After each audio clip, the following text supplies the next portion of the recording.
நேர்மை, சொல்லில் வாய்மை, அரசியலில் தூய்மை, அன்பினில் தாய்மை என பல லட்சம் கேப்டனின் தொண்டர்களுக்கு அன்னியாகவும் பல நேரங்களில் அன்னையாகவும் வழிநடத்தும் ஆளுமை மிக்க அற்புதம் இவர். தேமுதிக எனும் கப்பல் கேப்டனை இழந்த போது மாலுமியாய் மாறி அதை கரையினில் சேர்த்தவர். தேர்தல் பிரச்சாரத்தின் போது கேப்டனாய் மாறி மக்கள் கவனத்தை ஈர்த்தவர். புரட்சி தலைவி செல்வி ஜெயலலிதா அவர்களுக்கு பிறகு ஆண்கள் கோலோச்சும் அரசியல் உலகில் ஒரு பெண்ணாய் தன் கட்சியின் பொதுச் செயலராக பொறுப்பேற்று கட்சியையும் அதன் தொண்டர்களையும் கம்பீரத்தோடு வழிநடத்தும் கண்ணியம் மிக்க ஆளுமை.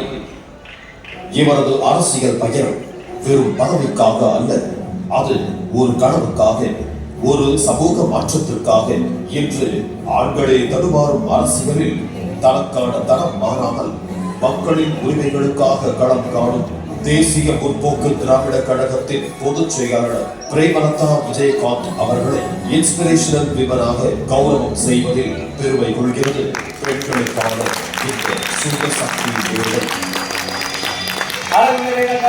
தேமுதிக பொதுச் செயலாளர் திருமதி பிரேமலதா விஜயகாந்த் அவர்களை வாழ்க்கையோடு நடைபெறுகிறோம்.